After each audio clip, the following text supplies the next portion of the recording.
I regret you. I'm too good for you. I always been too good for you. You know I'm too good for you. And I don't ever, I never even wanted to get on this social media because I don't want to turn off the next nigga off, because this is not my type of shit. This is not my type of shit. I don't ever want the next nigga to ever think that I'm a messy bitch. But you want to be a messy nigga and do petty shit because you hurt? Alright, we gonna do it then. Let's go lick for lick. Let's go wrong for wrong. Let's go hit for hit. You.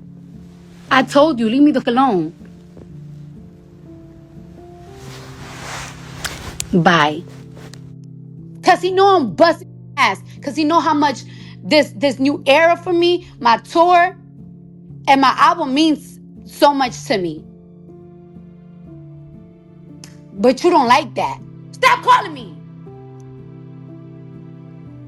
So for you to try to make me look in the media like I'm a deadbeat mom, well, please tell the media how you left me with a $50,000 a month bill that I didn't ask you $1 for.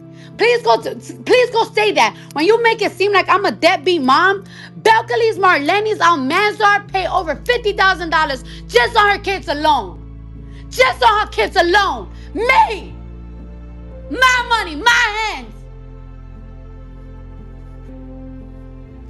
I could have a good month. I could have a bad month. I could be depressed. I could be in a room. But guess what?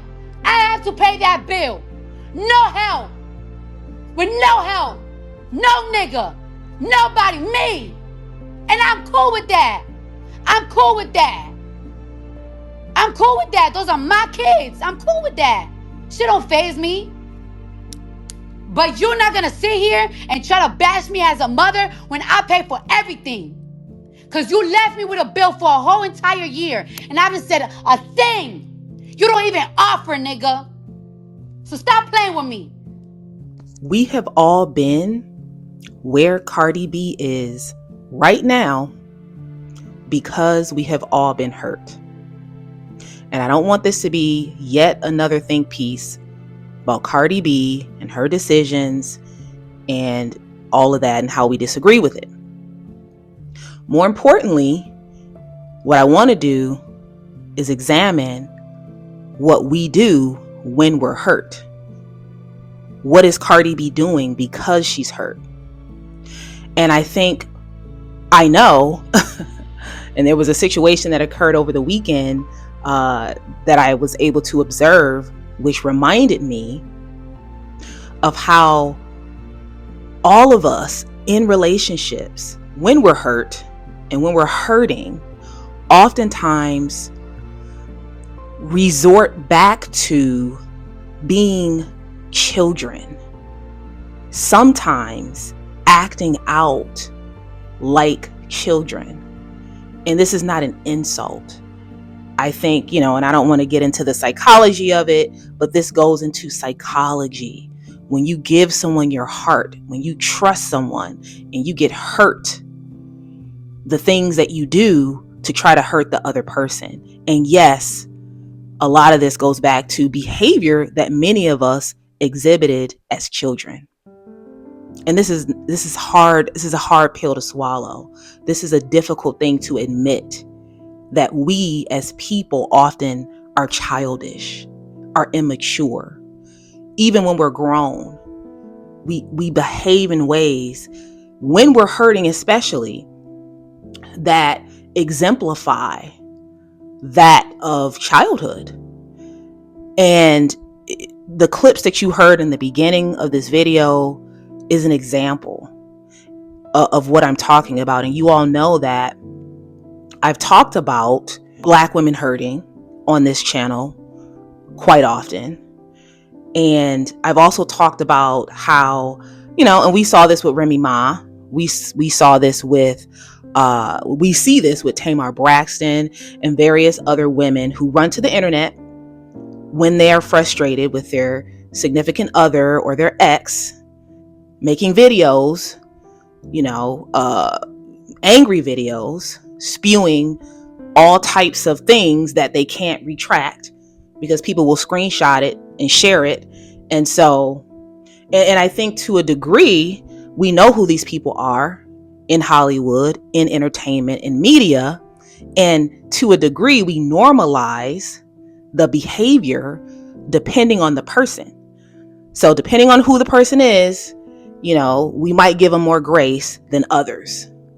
So, but this is, incredibly childish. This is incredibly immature, and it's not right, but it's human. Because I know that listening to Cardi B, I've been upset before in situations and relationships.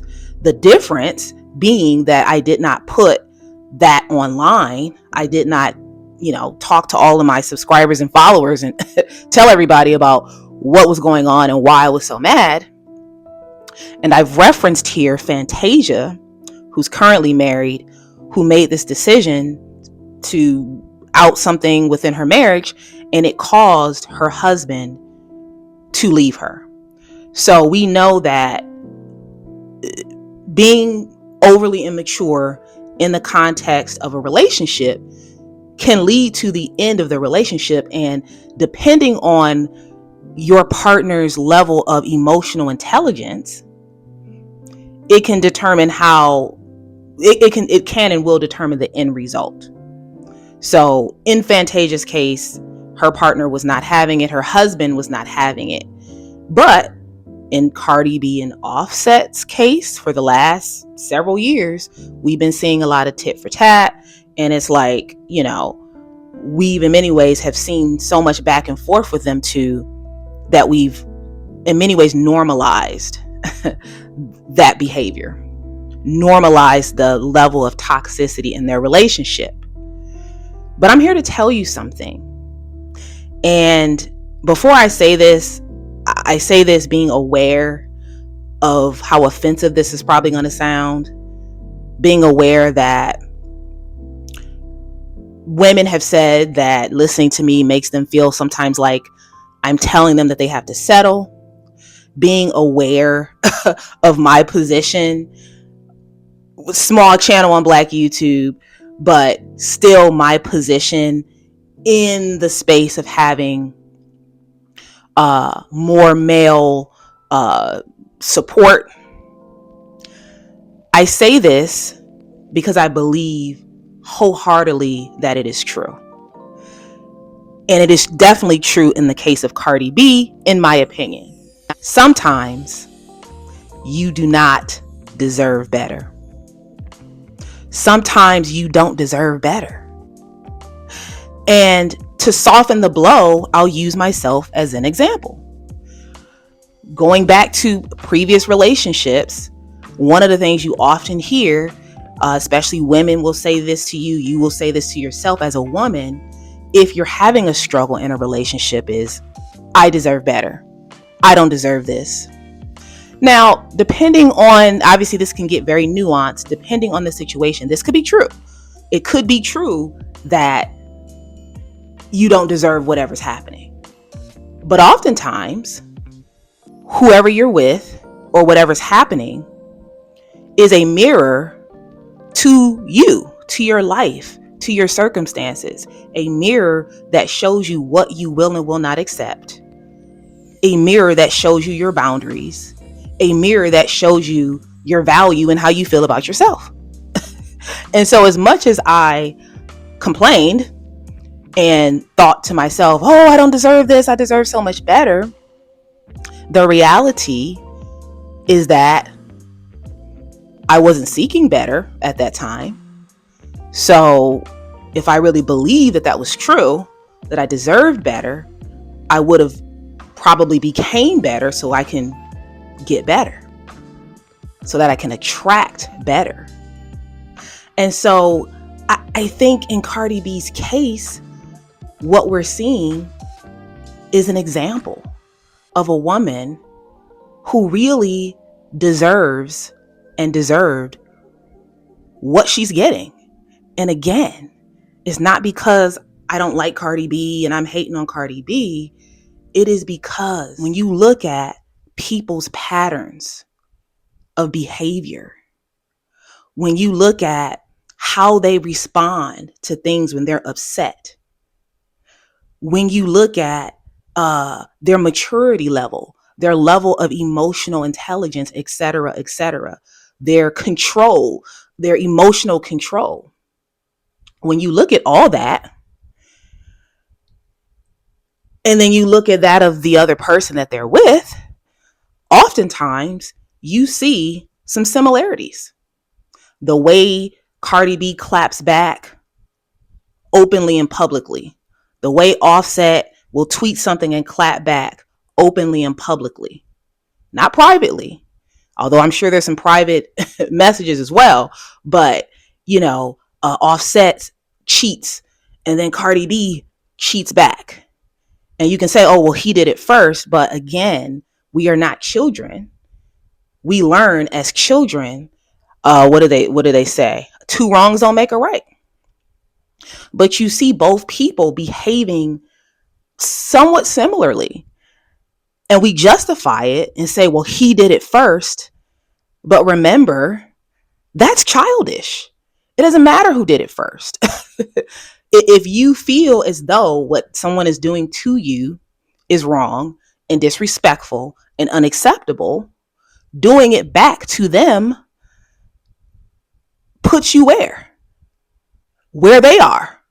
That's where it puts you. It doesn't make you better than them. It puts you in the exact same place as them. So if you don't like that someone's cheating on you, or you don't like that someone is disrespecting you online, going online, making comments, calling you a baby mama or whatever, but then you go do the exact same thing to them and perhaps a different way, you don't deserve better. You don't. And again, to soften the blow, I can say that in my case, when I look back, the truth, the harsh truth, is that to a degree, I deserved what I got because I was allowing it. I was accepting it. I was approving it by being there. If I had that big of a problem with it, I would have been gone. So it's not always the case that somebody deserves better. And looking at the patterns in who we date, this person has, X amount of kids by X amount of women. And then now you're with another person that has a lot of kids with a lot of women. But this idea, this delusion to some extent that you've leveled up in some way, the delusion that you've leveled up. So I have a lot of videos that I want to make. And so to be able to make these videos, I am going to have to scale back on my appearance. So you will be seeing me probably a little bit more with t-shirts on and looking relaxed, but do like, share, and subscribe.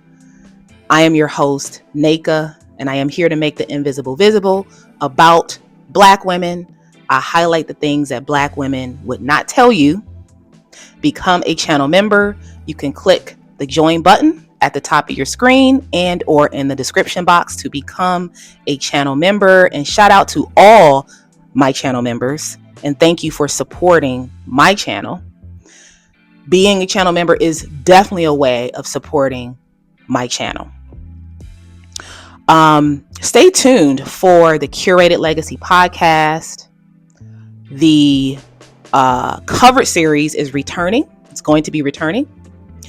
And the Invisible Black Woman series will be coming soon, but I'm going to be putting out some teasers. So stay tuned for that. Again, I have a lot of videos to make. The only way to get this stuff done is if I keep showing up to you like this. What else? I'm on Instagram if you want to give me a follow over there. I have a Black-owned store on Amazon, and I also have a book about being an invisible Black woman on Amazon. So please do click the links in the description box. I am a YouTube coach. So if you want to get started and grow your own YouTube channel, please do check out my website and my services. And I think that's it for now. As always, Stay tuned for more videos.